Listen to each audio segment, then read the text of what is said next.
Shalom, selamat pagi. Tuhan Yesus memberkati kita semua. Doa saya kita tetap semua dalam keadaan baik. Ada perlindungan Tuhan yang sempurna, ada pagar penjagaan Tuhan, dan biarlah janji-janji Tuhan digenapi atas hidup kita, bahwa ada penyertaannya yang sempurna di dalam kita semua. Karena itu jangan lupa, hari ini kita masih membaca kitab Yosua pasal 19 ayat 1 sampai pasal 20 ayat 9. Dan Injil Lukas pasal 19 ayat 28 sampai ayat 48. Mazmur pasal 88 ayat 2 sampai 19 dan kitab Amsal pasal 13 ayat 12 sampai ayat yang ke-14. Bapak Ibu, kita masih belajar tentang masalah bagaimana kita perlu menjadi komunitas pembuat murid yang memuridkan. Dan kita sudah belajar kemarin betapa pentingnya kita memaknai arti daripada pemuritan itu dengan benar tentunya. Jadi gereja pembuat murid yang memuridkan. Kita ingin lihat pagi hari ini bagaimana kita seperti Paulus, dia memimpin tiap-tiap orang, dan goal daripada pemuritan itu adalah sampai orang itu pada kesempurnaan Kristus. Karena itu kata Yunani untuk murid itu menggunakan kata matetes. Jadi sebelum dia naik ke surga, Tuhan memberikan pesan, jadikanlah semua bangsa muridku. Murid adalah seorang pengikut. Dalam bahasa Latinnya dia disebut discipulus. Kata Ibrani menggunakan kata limut, Yunani menggunakan kata matetes. Dan dalam kekristenan, murid Yesus dalam bahasa Inggrisnya adalah disciple. Adalah siapapun yang menjadi pengikut Kristus adalah seorang murid. Murid Yesus digunakan untuk mereka yang hidupnya memiliki hubungan yang erat dengan dia. Karena itu kata matetes atau murid dipergunakan ada sekitar 269 kali dalam kitab-kitab Injil dan Kisah Para Rasul. Artinya kata itu orang yang diajar, ditrain atau dilatih. Jadi saudara, kita benar-benar hari-hari ini sedang fokus karena ketika corona datang, saya melihat gereja-gereja banyak yang akhirnya hancur, menurun, tidak lagi ada orang kebaktian. Dan saya melihat bahwa gereja-gereja yang bertahan adalah gereja-gereja yang melatih jemaatnya. Gereja yang mau jemaatnya dimuridkan.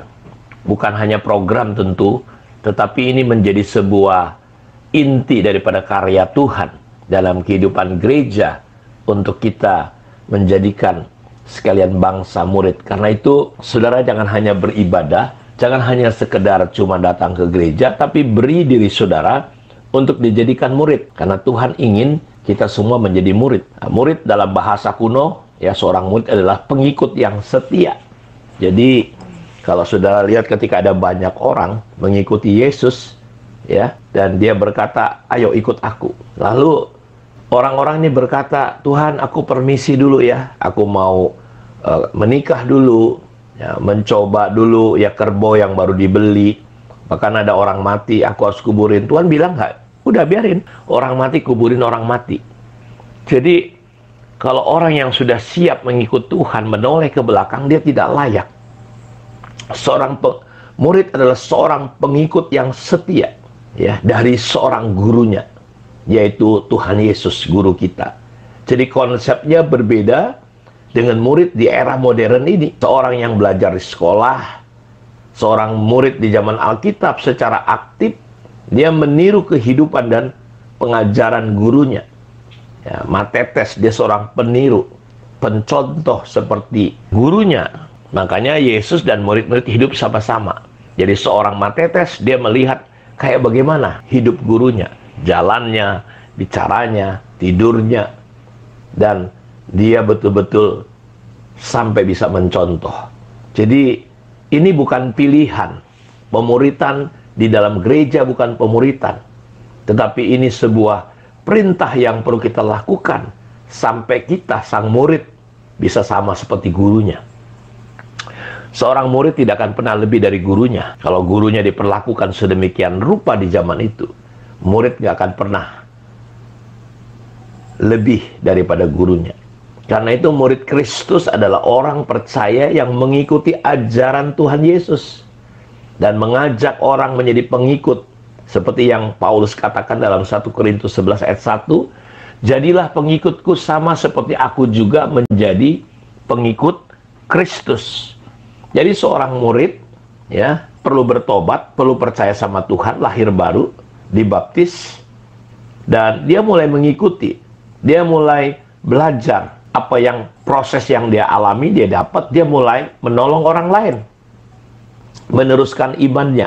Seperti kata Paulus kepada Timotius, apa yang kau dengar dari banyak saksi, percayakan jugalah kepada orang yang bisa dipercaya. Ya. Istilah disciple ini berasal dari kata Yunani, koine atau matetes. Koin matetes, yang mana artinya seorang siswa atau anak didik dari seorang guru atau seorang pemagang. Ya, kalau saudara istilahnya kuliah, ada yang namanya praktek, magang kepada orang yang ahli. Ya, ini diturunkan dari bahasa Inggris pakai kata Latin discipulus, yang artinya seorang pelajar. Ya, umumnya kalau bahasa Inggris student atau siswa. Jadi seorang murid berbeda dari seorang rasul, yang mana berarti seorang utusan atau pembawa pesan. Seorang murid adalah orang yang belajar dari seorang guru.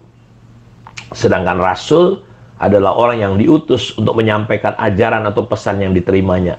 Jadi perjanjian baru di Alkitab banyak sekali mencatat pengikut Yesus selama dalam pelayanannya. Tetapi hanya beberapa orang menjadi muridnya. Beberapa murid diberikan misi, pengutusan. Ya, jadi saya berharap Bapak Ibu dengan kita belajar ya, apa yang sedang kita pelajari ini bisa menolong kita semua. Ya, bagaimana kita hari-hari ini seperti target Tuhan. Ya, jadikanlah mereka seorang murid. Jadi saya mau katakan bahwa ini yang menjadi fungsi target kita sebagai anak-anak Tuhan. Fungsi gereja, fungsi komunitas kita adalah menjadikan sekalian orang murid. Ya, jadi kita berharap ada hasil yang berdampak sampai pada kekekalan. Ya, bagaimana kita bisa menyenangkan hati Tuhan? Kita bisa menghasilkan kekristenan yang dalam, bukan yang dangkal.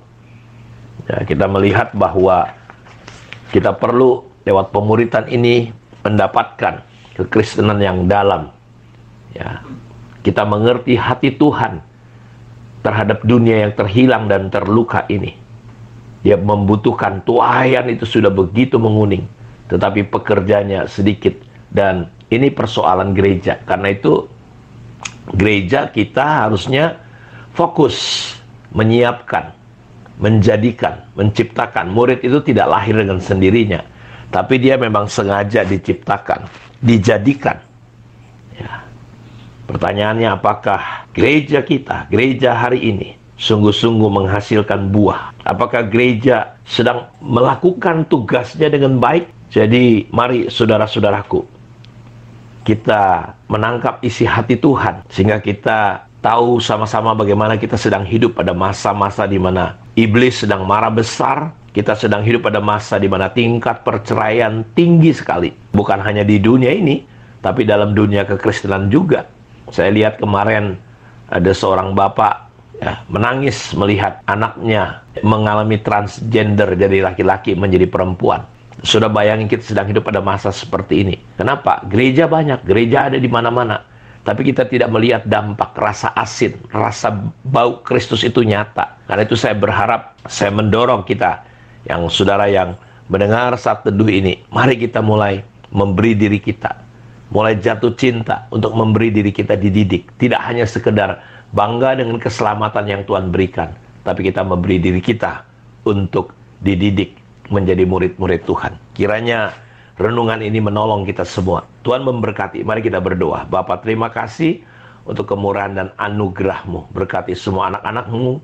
Buka mata hati kami untuk melihat ya Tuhan, sungguh-sungguh kebenaran tentang amanat agung untuk kami pergi menginjil, memenangkan orang-orang, dan menemani orang-orang itu, menjadikan orang-orang itu menjadi murid Tuhan. Orang yang bertumbuh seperti Yesus dan melakukan yang sama seperti yang Kau telah lakukan. Terima kasih. Diberkatilah semua umat-Mu. Di dalam nama Yesus kami berdoa. Amin. Tuhan memberkati kita semua. Shalom.